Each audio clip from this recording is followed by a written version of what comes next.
Efésios capítulo 3, vamos ler do versículo 1 em diante. Por esta razão, eu, Paulo, o prisioneiro de Cristo Jesus, por amor de vocês, os gentios, se é que vocês ouviram falar a respeito da dispensação da graça de Deus a mim confiada em favor de vocês, pois segundo uma revelação me foi dado a conhecer o mistério, conforme escrevi há pouco resumidamente. Ao lerem o que escrevi, poderão entender a minha compreensão do mistério de Cristo, o qual em outras gerações não foi dado a conhecer aos filhos dos homens, como agora foi revelado aos seus santos apóstolos e profetas pelo Espírito. Só aqui a gente já tem motivo de agradecimento, porque a gente está participando de um momento da história cristã, da história de Deus no mundo, onde o Evangelho está revelado. A gente sabe o que Jesus veio fazer, quem Ele era, o que Ele veio realizar naquela cruz. Nem sempre isso ficou claro para as pessoas. Aliás, ainda para judeus esse véu existe, a compreensão de que o Messias já veio. O mistério é que os gentios, nós aqui, salvo exceções, são membros, são co-herdeiros, membros do mesmo corpo e coparticipantes da promessa em Cristo Jesus por meio do Evangelho. Então aqui um pequeno comentário, quando a gente também pensa nas diferenças que temos entre nós, diferentes culturas. Bom, aqui nós estamos colocando ao lado judeus e gentios, completamente distintos em termos de história, cultura, religião. E pelo Evangelho, Deus fez desses dois povos um só povo. Por meio do Evangelho. O Evangelho foi quem fez isso. E aí Paulo diz no versículo 7, do qual fui constituído ministro conforme o dom da graça de Deus a mim concedida, segundo a força operante do seu poder. Que bom que podemos contar com o poder de Deus na pregação do Evangelho, meus irmãos. Não estamos sozinhos. E a graça não é porque a gente se consagra, não, porque a gente é melhor do que os outros, não, é graça, mas uma graça que empodera. A mim, e Paulo tem consciência de quão pequeno ele é, o menor de todos os santos, porque ele perseguiu a igreja, foi dada esta graça de pregar aos gentios o evangelho das insondáveis riquezas de Cristo. Insondáveis quer dizer impenetráveis. Talvez um dia a gente conheça muito mais de Jesus, mas talvez a eternidade nos prepara conhecimento constante e ininterrupto dele, porque é insondável, impenetrável, de tão profundo, complexo, denso e de natureza diferente do que é humana. Estamos falando de Deus, o início de tudo. Versículo 9, e manifestar a todos qual é a dispensação do mistério que durante tempos passados esteve oculta em Deus, que criou todas as coisas. E isso para que agora, e esse é o nosso tópico nessa manhã, continuando da semana passada, pela igreja, meus irmãos. Isso é um mistério para nós. Pela igreja, a multiforme sabedoria de Deus se torne conhecida dos principados e das potestades nas regiões celestiais. E eu digo de novo o que disse semana passada, a gente olha para a igreja hoje e diz como? Como que essa multiforme sabedoria se revela por essa igreja que a gente vê diante de nós, pela mídia? Não precisamos nem olhar para uma outra igreja, basta a gente olhar para a nossa comunidade. É por essa igreja que a tua multiforme sabedoria se torna revelada, ou eu não entendi alguma coisa?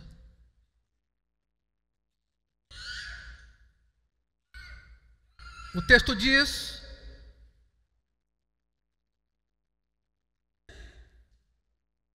se torne revelada, conhecida dos principados e das potestades nas regiões celestiais, segundo o eterno propósito que Deus estabeleceu em Cristo Jesus nosso Senhor. Em Cristo temos ousadia e acesso a Deus com confiança mediante a fé nele. Portanto, eu peço que não desanimem por causa das minhas tribulações em favor de vocês, pois isso é motivo de honra para vocês. De certa forma, o que Paulo está dizendo é que o mérito é de Deus e que cabe a nós a fé de confiar que Deus está conosco, e nesse sentido, nenhum trabalho é em vão. Que os seus destinatários não desanimem com as provações e dificuldades temporárias pelas quais a gente passa. Por essa razão, concluindo esse texto, no versículo 14, eu me ponho de joelhos diante do Pai, de quem toda a família nos céus e na terra recebe o nome. Todo o aspecto de família vem de uma relação trinitária, Pai, Filho e Espírito Santo. Essa relação trinitária é paradigma e modelo para a família, para a igreja, para a sociedade. O que Paulo faz? Ele pede a Deus que, segundo a riqueza da sua glória,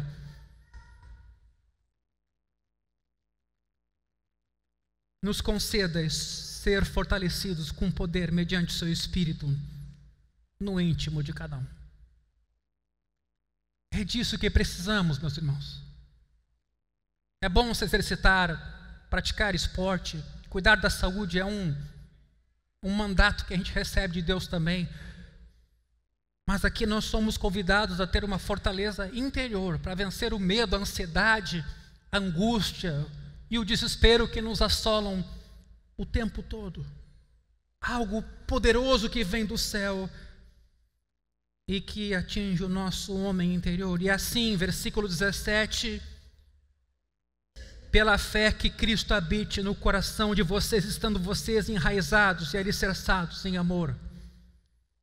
Veja bem o que Paulo está dizendo em poucas palavras, a gente não só está firmado no amor, mas nossas raízes, nossa nutrição há de vir do amor. Não só fundamento, mas também nutrição.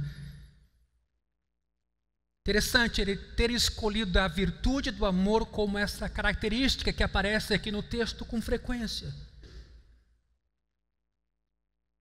E aí sim, o versículo 18, isto para que com todos os santos, quem está à direita de você, quem está atrás, quem está na frente, a igreja aqui do lado, a outra igreja aqui também, no Brasil, no mundo, com todos os santos, vocês possam compreender qual é a largura, o comprimento, a altura e a profundidade e conhecer o amor de Cristo. Está percebendo aqui que conhecer o amor de Cristo tem a ver com relacionar-se com a igreja? Não, eu conheço o amor de Cristo por mim, mas tem a ver esse amor com conhecê-lo por meio da igreja, na igreja, no convívio da igreja. Esse amor excede todo entendimento, para que vocês fiquem cheios de toda a plenitude de Deus. Eu acho interessante porque o pentecostal tem muito essa de ser cheio do Espírito de Deus, e é verdade, e a gente tem que se encher, se deixar encher, mas aqui esse encher-se tem a ver com amor.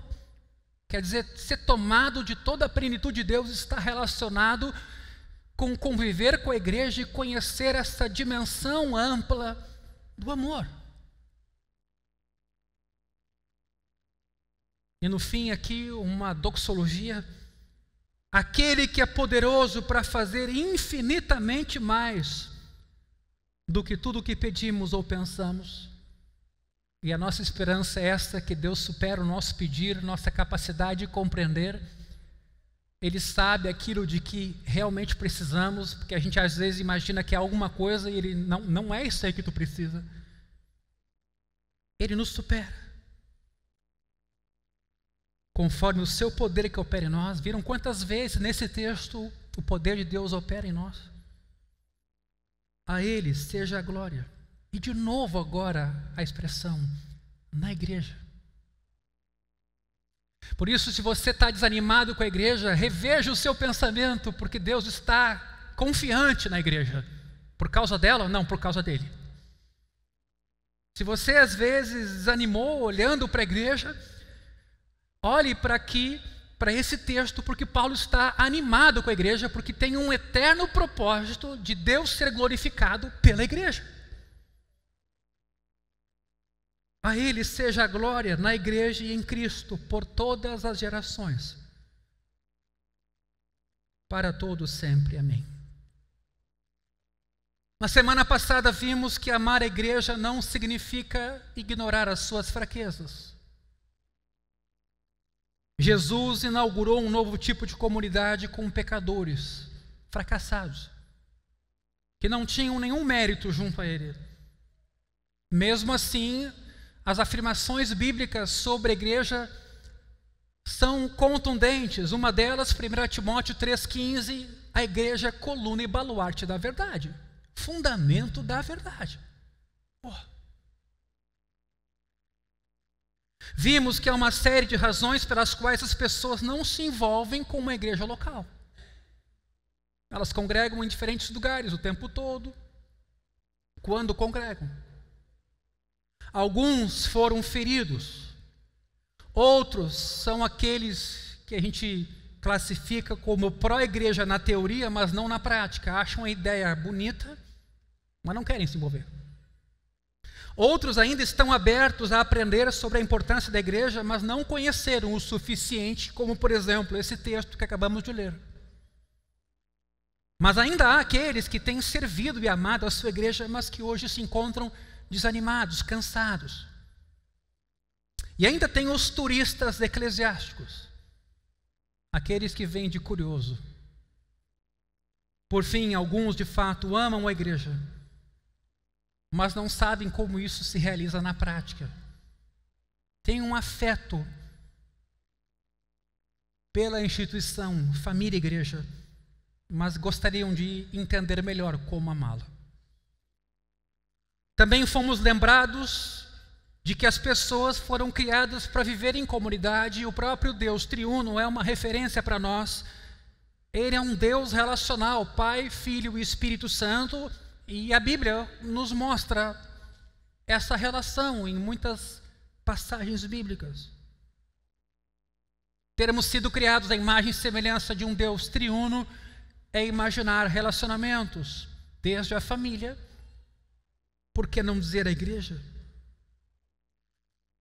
Para experimentar essa bênção da comunidade cristã, porém, é preciso ter cuidado com o pecado e evitar o distanciamento de irmãos e irmãs, esses pecadores, esses que Jesus salvou com o seu sangue, esses que Jesus amou de tal maneira que se entregou. Eu, você, qualquer um de nós aqui. É que a gente é meio seletivo em relação a pecados. Isso é grave, isso nem tanto. A verdade é que todos somos pecadores. Por isso não podemos negligenciar oportunidades de passar tempo com eles, seja nos cultos, nos grupos nas casas, nas atividades que irmãos promovem, como ontem alguns entre nós foram ter um tempo de esporte e de confraternização. Não se pode permitir que a experiência e as preferências pessoais moldem a nossa visão do que é a igreja. Especialmente se a nossa visão de família foi traumática, ou de igreja, se ela foi traumática, você pode cair numa espécie de cinismo. Ainda que alguns olhem um pouco torto para o conceito de membresia, é importante reconhecer as várias verdades bíblicas sobre esse assunto. As listas de membros que havia no Novo Testamento, a responsabilidade de pastores e presbíteros sobre essas pessoas, inclusive de dever prestar contas a Deus. Há uma certa flexibilidade em relação a como as igrejas se organizam, mas não há dúvida de que o Novo Testamento enfatiza que a igreja local está no coração de Deus. A carta de Paulo aos Efésios, que acabamos de ler, contém muitas passagens importantes sobre a igreja. Ela é, aliás, um livro denso sobre igreja, talvez um dos maiores. A maioria delas, das passagens, se refere à igreja universal, essa que envolve todos os cristãos no mundo todo. Mas muitas passagens ali também podem ser aplicadas à igreja local, como a nossa aqui. Em Efésios 1, por exemplo, Paulo descreve a igreja como o corpo de Cristo, sendo Cristo o cabeça. No capítulo 2, Paulo lembra os cristãos, judeus e gentios, que antes os gentios estavam alienados, sem Deus, sem esperança, fora das alianças que Deus havia feito com o povo de Israel. E que Cristo então veio para incluir os gentios. Acabamos de ler no capítulo 3 esse mistério revelado. O apóstolo chama a igreja no capítulo 2 de concidadãos dos santos, família de Deus, e que foram edificados para a habitação de Deus, sendo Cristo a pedra angular. De novo, veja, isso está bem presente no capítulo 2, versículo 19 em diante, que também podemos ler. Efésios 2,19: vocês não são mais estrangeiros e peregrinos, mas concidadãos, cidadãos com alguém mais, dos santos, membros da família de Deus. Sabe o que é isso? Deus nos chama da sua família. Fomos construídos sobre o fundamento dos apóstolos e profetas, sendo Ele mesmo, Cristo Jesus, a pedra angular. Por isso que Cristo tem que ter essa primazia, essa cruz está no centro do altar.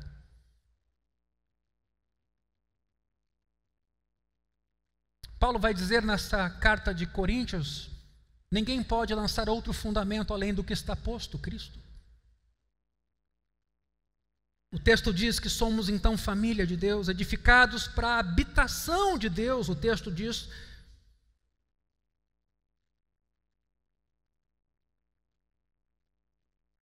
sendo Cristo a pedra angular. No capítulo 3 que acabamos de ler, Paulo ora para que Deus seja glorificado na igreja, nos versículos 20 e 21.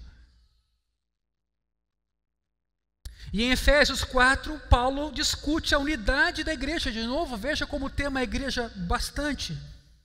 Ele afirma que a igreja é unida por uma vocação divina. O versículo 1 do capítulo 4 diz: vivam de maneira digna da vocação a que foram chamados. Somos chamados a nos comportarmos como Cristo, de forma humilde. Temos uma confissão comum. Veja como a confissão é algo importante, mais do que a gente imagina. No capítulo 4, a partir do versículo 4, há um só corpo, um só Espírito. Versículo 5, há um só Senhor. Versículo 6, há um só Deus. Isso é uma confissão que a igreja faz de quem ela serve, para que caminho ela se dirige, em quem ela crê.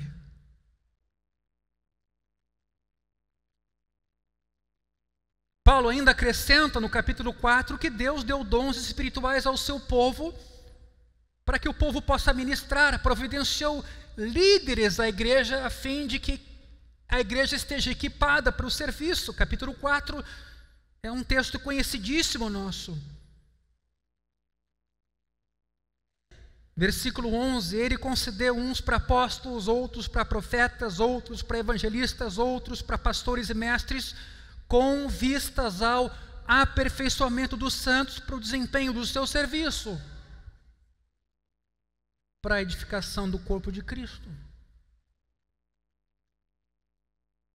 para que por fim a igreja chegue à maturidade. Veja como a igreja local está implicada nisso. Você não vai amadurecer sozinho. Esquece. Você precisa de irmãos, de pastores, dessa relação com a igreja local, para você chegar lá. E veja o capítulo 5, o tema não muda. No capítulo 5, versículo 25, Paulo vai dizer que Cristo amou a igreja, a quem ele chama de noiva, e se entregou por ela. A ideia amo Jesus, mas não amo a igreja, não é coerente. Jesus ama a sua igreja. Você está entendendo? Jesus é o cabeça da sua igreja e ela é o seu corpo. A igreja é chamada de família de Deus. Como é que você não vai amar a igreja? Tem algum problema no seu amor.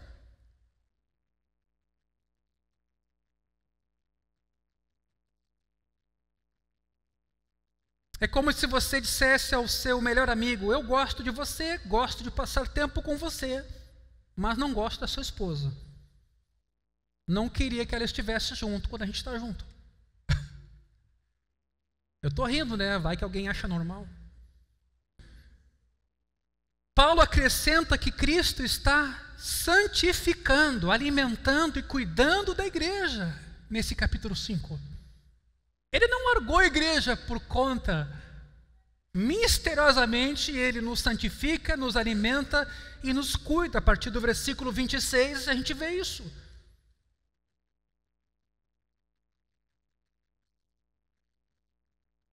Ou seja,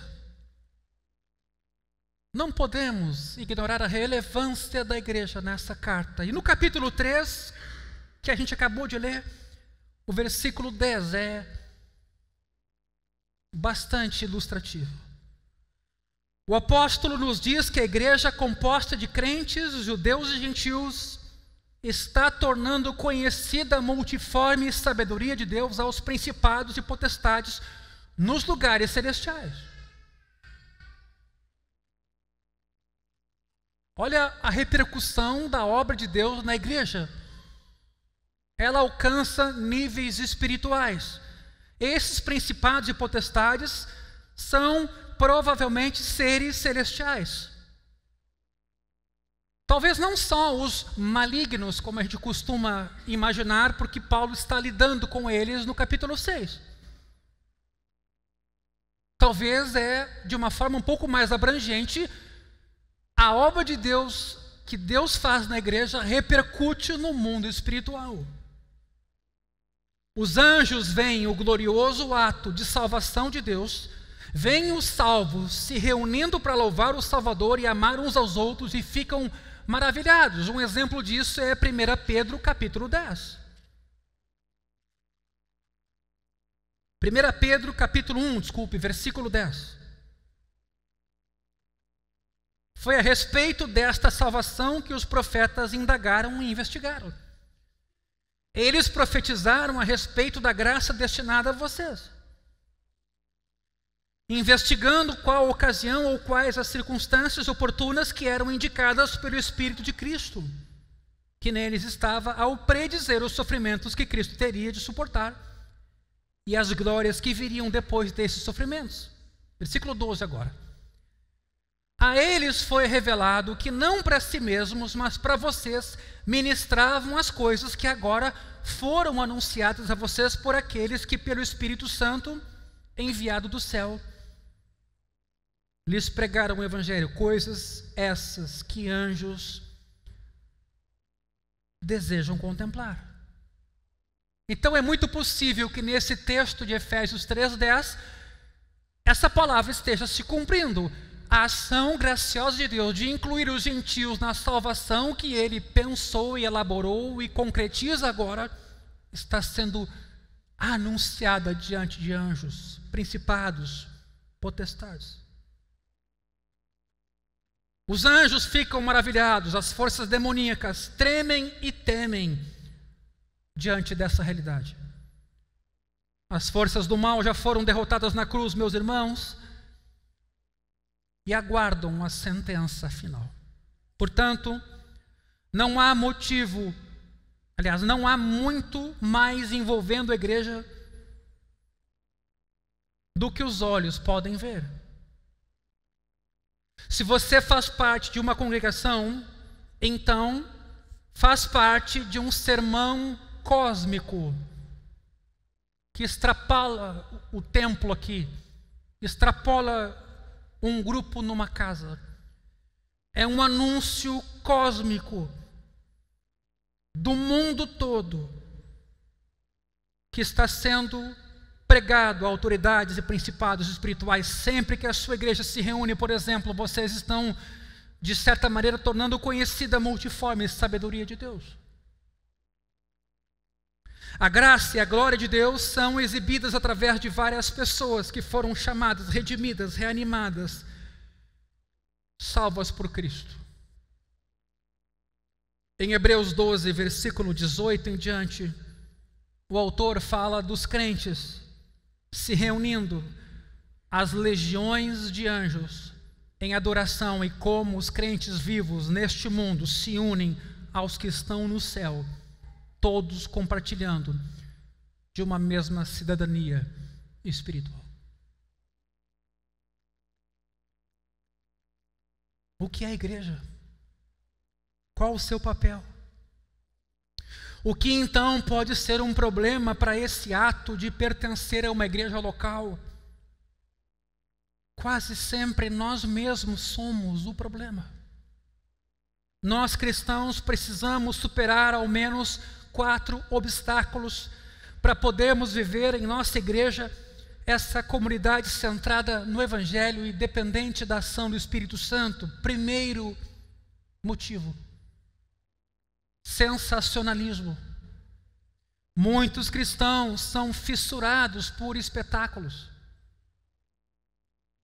Ficamos empolgados com grandes conferências, pastores de fora, ou com a última controvérsia gospel. É incrível como a gente toma conhecimento disso.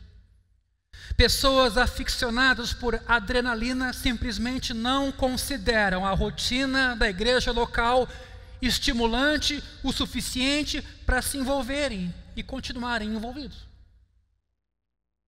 Elas ficam um tempo numa igreja e vão para outra. Ficam ali aquele tempo e de novo vão para outra. Elas querem uma novidade. Cuidar dos membros mais velhos de uma igreja? Restaurar um membro rebelde à comunhão? Ajudar uma mãe solteira?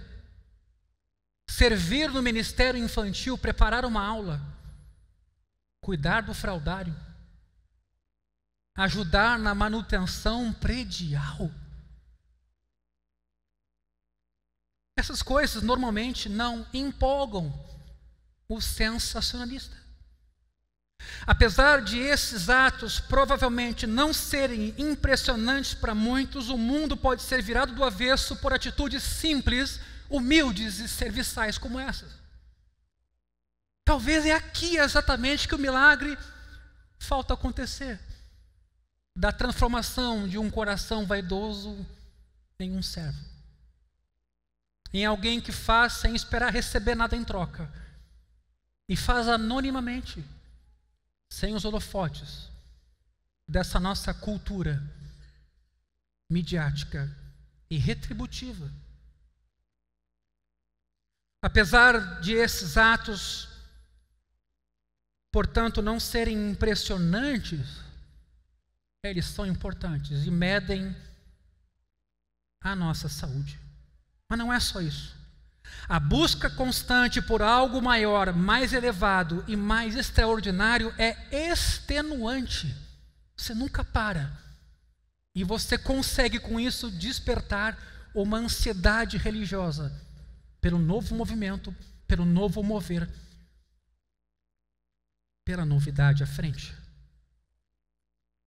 Porém, parece que a igreja é feita de rotinas, de vida ordinária, regular, de estar no culto todo domingo, de fazer devocional todo dia de manhã, de educar os filhos, fazer leitura bíblica e culto familiar o tempo todo. Parece que isso tem mais espiritualidade do que a gente imagina.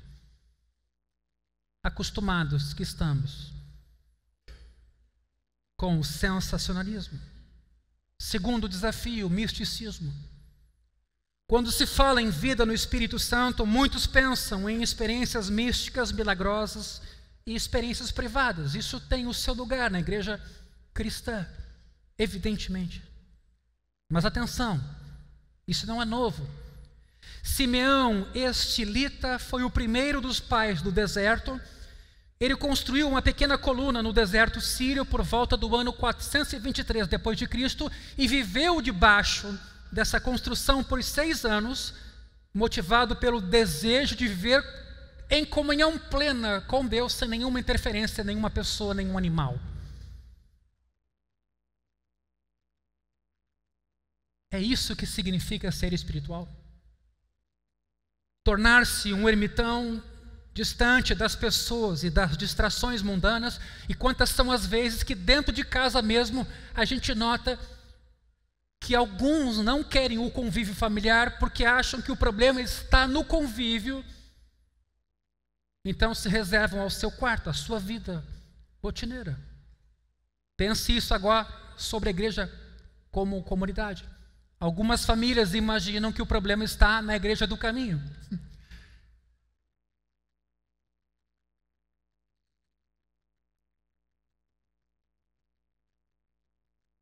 Phil Hicken faz a seguinte pergunta: acaso é possível discipular crianças no deserto? No seu comentário aos Gálatas, ele faz exatamente essa pergunta: é possível educar filhos no deserto? Não é todo mundo que pode largar tudo e ir morar no deserto, e mesmo que pudesse, essa ideia de discipulado talvez não se encaixa no contexto da comunidade descrita nas Escrituras. Em contraste com a abordagem do ermitão, veja os primeiros capítulos do livro de Apocalipse. Que interessante. Vemos ali Jesus avaliar e instruir 7 igrejas, vistas como candeeiros, todas elas localizadas no que hoje a gente conhece por Turquia. Jesus é descrito como andando no meio dos 7 candeeiros de ouro, Apocalipse 2:1. Reflita sobre isto: Cristo está andando no meio da igreja. É por essa razão que eu devo desejar que a minha vida e a igreja estejam entrelaçadas, porque Jesus está caminhando no meio da sua igreja. E é por isso que devemos nos recusar a desistir do projeto chamado igreja, porque ele não é humano. Evidentemente que há pessoas que fizeram na igreja um objetivo humano, mas a igreja de Jesus é um projeto eterno. Onde está Jesus? Você pode perguntar. Se perguntássemos aí na rua, nos bairros, na nossa vizinhança, aonde está Jesus? Alguns diriam: em qualquer lugar. Em qualquer lugar. Jesus está na sua igreja, onde a sua palavra é pregada, onde os elementos, corpo e sangue, são administrados, o batismo é realizado. Jesus está entre nós, pecadores, infiéis, rebeldes, vaidosos. Incrivelmente, Jesus está entre nós. Cristo tem amizade e intimidade com a sua igreja. Ele se afirma como seu pastor, sua cabeça, sua treliça, seu alicerce e até seu marido. Essa metáfora não é usada à toa, tem a ver com intimidade, sim. Jesus é marido da igreja. Para experimentar Jesus, então, de maneira profunda, viva e transformadora, você não precisa de um tapete no deserto, você precisa do banco da igreja. Sabe essa história do monte? Que Deus está lá no monte, que a gente tem que ir para o monte para encontrar Deus? Deus está na sua igreja. A despeito do pastor ser um pecador, a despeito dos membros desta igreja serem pecadores, Jesus prometeu estar conosco.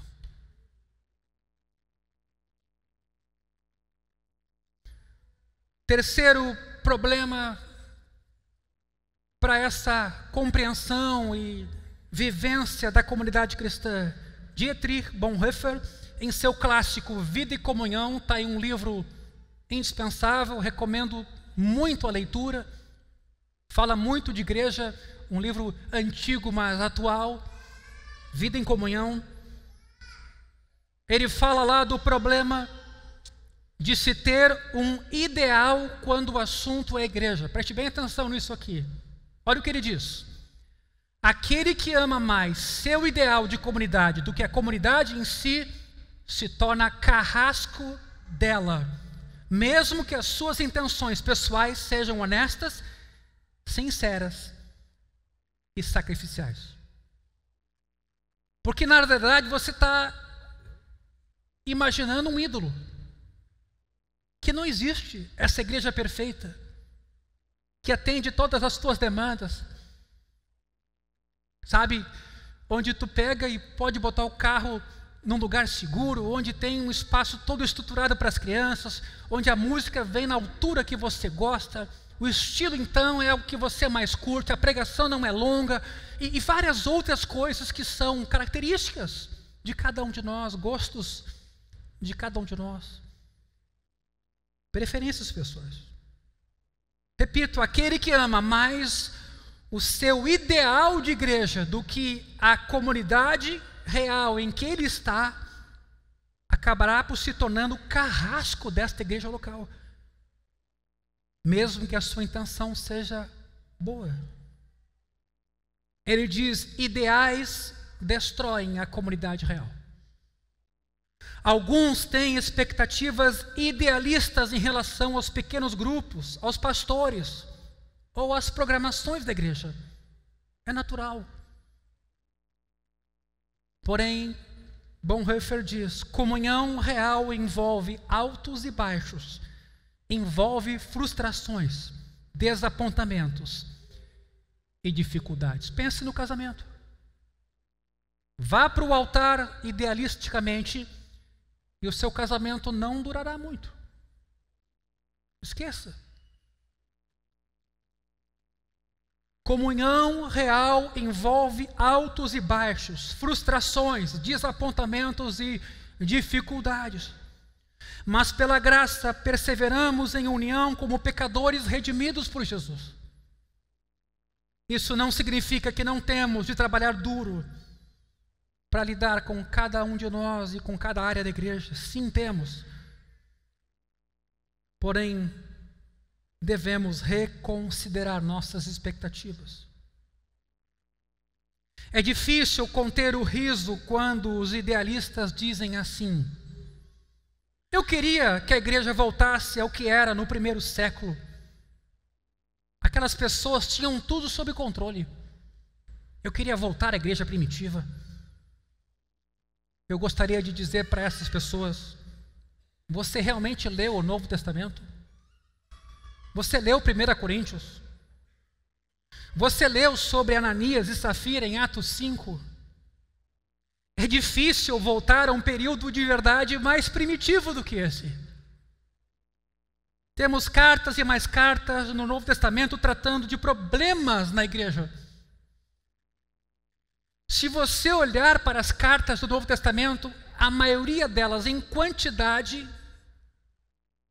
lida com problemas que apareceram.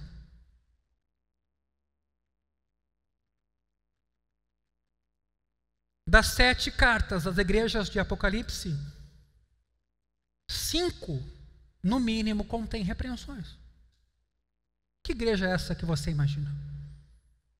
Devemos moldar nossa igreja segundo os padrões do Novo Testamento? Certamente, mas não podemos fingir que as igrejas do primeiro século eram perfeitas.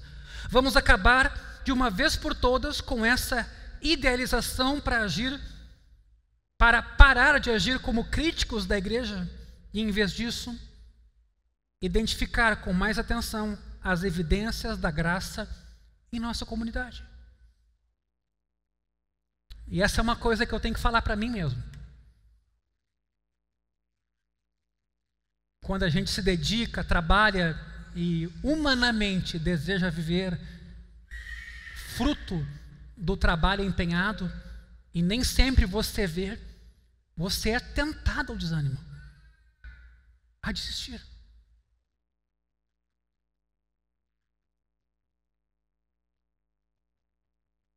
Que motivo temos para estar aqui? Que seja motivo de alegria para nós quando nossa igreja tiver prioridades bíblicas. E que sejamos graciosos quando nossas preferências pessoais acabam sendo deixadas de lado. Por fim, individualismo. Muitos, quase sempre sem perceber, evidentemente, vivem vidas isoladas. Especialmente aqui no Ocidente, ainda mais nesse tempo de hoje, jamais experimentando a beleza de uma comunidade bíblica. Conhecemos tantas pessoas, mas temos intimidade com tão poucas. Ou talvez com ninguém. Nessa semana eu estava atendendo um casal com alguns anos já de caminhada cristã e também de maturidade de vida. E eles se deram conta que estão sozinhos. Sozinhos. Ou foram muito seletivos, ou foram muito exigentes para as suas relações. E quando se deram conta, e isso foi assim de uma hora para outra, olharam para a direita, olharam para a esquerda, para frente e para trás, estavam sós. E bateu a depressão. Bateu a tristeza. A tecnologia não provê o que os nossos corações anseiam. Ela pode até oportunizar início de novos relacionamentos, mas é incapaz de substituí-los. Não se engane. Inclusive, é um pedido que eu queria fazer para cada um aqui dos irmãos e para as diversas áreas. Quando você puder fazer uma reunião presencial, faça. Encontre-se com as pessoas. Tome um café com alguém. Receba na sua casa uma família. Cuidado com o WhatsApp. Eu mesmo estou tendo um cuidado de não responder mais tão prontamente às demandas que nos são trazidas, porque às vezes eu me dou conta de que só estou reagindo a demandas que nos são trazidas e não tenho sido tão propositivo por diversas razões, agenda minha ou das pessoas. Então, se eu demorar para responder, me entenda, estou tentando me policiar. Porque já acordo segunda-feira, é um monte de mensagem. Tenho pedido até para os irmãos me procurarem no início do culto, no final do culto, ou a gente agendar um momento presencial. A pandemia Covid-19 nos mostrou um pouco dessa realidade. Após algumas semanas de chamada de vídeo, muitos não aguentavam mais aquela interação virtual. Veja o texto de 2 João, versículo 12 desse texto. Olha o que o apóstolo escreve aqui. Ainda tinha muitas coisas que escrever. Não quis fazer isso com papel e tinta, pois espero ir visitá-los. E conversaremos pessoalmente para que a nossa alegria seja completa. Gente, receba pessoas em sua casa. Abra a sua casa para receber os irmãos. Hospitalidade bíblica, hospitalidade cristã é sinal de fé cristã. Não é opção. Receba pessoas em sua casa, visite famílias, encontre-se com gente. Ponha isso na sua agenda, senão não vai sobrar tempo para isso. João diz que há limites para a caneta e o papel, ou no nosso caso aqui, para os e-mails, WhatsApps, ou videochamadas. E-mails, mensagens de texto, ligações são péssimos substitutos para relacionamentos encarnados. Nós fomos feitos seres encarnados, não almas penadas. Há demandas físicas em nós. que não serão atendidas pelo digital. Lide com um assunto complexo por videochamada e lide presencialmente. Você vai ter uma outra leitura da situação, uma outra possibilidade de ajudar. Não tem comparação. Cuidado, isso é uma febre. Virtualizar relacionamento. Daqui a pouco o marido e a mulher estão conversando por WhatsApp. Fiz isso, fiz aquilo hoje. Eu não estou falando fora de casa, dentro de casa. Às vezes eu mando para a Carolina. Carolina, já viu isso? Eu estou num quarto, ela está no outro. Parei. Levanta dessa cadeira e vai lá. Isso é muito sutil. Isso é muito sutil. Sem interações face a face, parece que algo está faltando. E é bom que assim seja. A ausência de relações encarnadas fará com que a gente perca a nossa alegria pela igreja. Você não vai querer estar com ela se você não entende a importância de estar junto com os seus irmãos. Aí será compreensível, você não vem aos cultos, você vem uma vez por mês. Você não entendeu a igreja local. Estou sendo muito franco.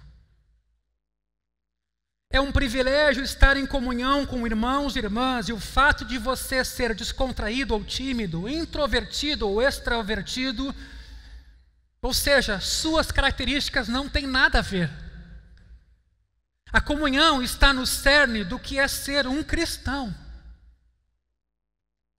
Bonhoeffer descreve esse privilégio com as seguintes palavras, aspas, é pela graça de Deus que a igreja pode se reunir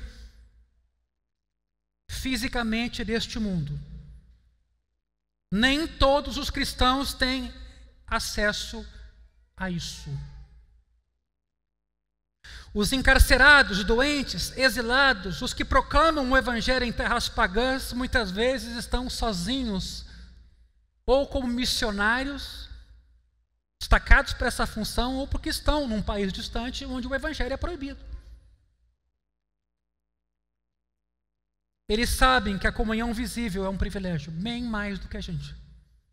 A presença física de outros cristãos é uma fonte de alegria para esses irmãos, e é talvez por isso que João está escrevendo dessa forma. Quando a gente se reencontrar, vamos desfrutar de alegria, consolo, conforto. O encarcerado, o doente, o cristão exilado, vem na companhia de outro cristão um sinal físico da presença graciosa do Deus triuno. É graça, ele conclui, e nada menos do que graça o fato de podermos viver em comunidade com irmãos em Cristo. Precisamos uns dos outros, queridos. Isso não significa que temos de nos mudar para um mosteiro. Também não quer dizer que a comunhão é algo fácil. Ela nunca será perfeita neste mundo, mas ainda assim pode ser experimentada de maneira maravilhosa. Claro, não quero dizer que todos os nossos amigos necessariamente têm que ser cristãos. Até porque somos testemunhas deste mundo. Mas quero dizer que devemos voltar nossos olhos para uma vida cristã cheia do Espírito, que envolve em sua essência o fazer parte de uma comunidade local. Com base em como o Novo Testamento então vê a igreja, ofereço 5 passos práticos para chegarmos lá. Primeiro, eleve o seu conceito de igreja. Vá à Escritura. Não trate a igreja como se ela fosse irrelevante, desnecessária ou até um obstáculo para Deus fazer a sua obra. Como muitos ministérios cristãos para-eclesiásticos que desacreditaram da igreja acabam se tornando movimentos nem sempre com orientação adequada. A igreja é imperfeita, mas indispensável indispensável para um discípulo cristão fiel. 2. Seja um membro identificável de uma igreja local. Não seja um anônimo, um fujão. Se você é um cristão professo, mas não faz parte de uma igreja local, você está fora do padrão bíblico da igreja. Saiba também que você não está nem se ajudando com isso, pois não é sábio nem seguro viver sem a responsabilidade, a disciplina, a supervisão de pastores, que inclusive prestam contas a Deus por você. 3.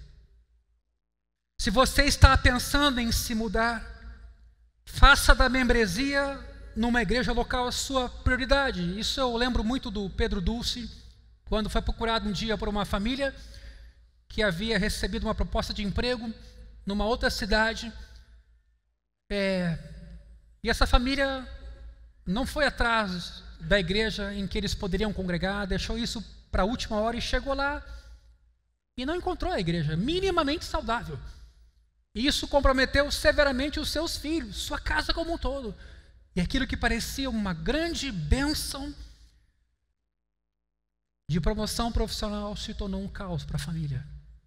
Porque às vezes a gente só se dá conta da importância da igreja quando a gente perde ela.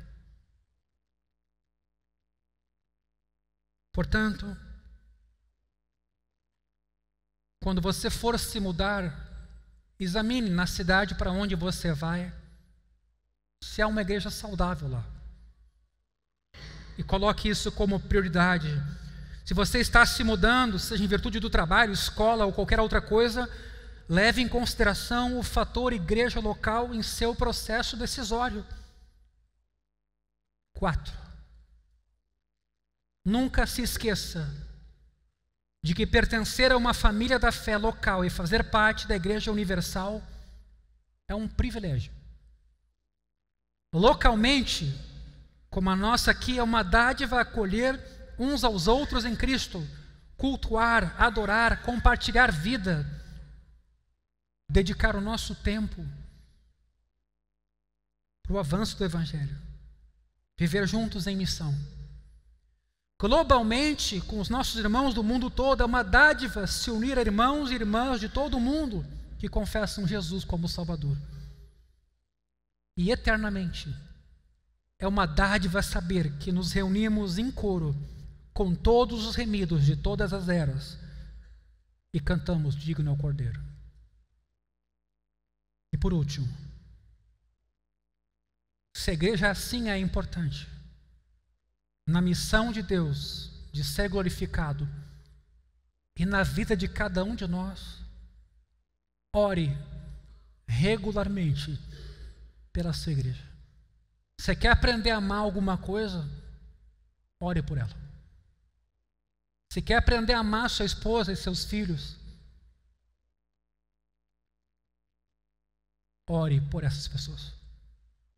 Não subestime a importância de orar pelo povo de Deus, seus líderes, seus pastores, pelo progresso da igreja e da missão de Deus no mundo.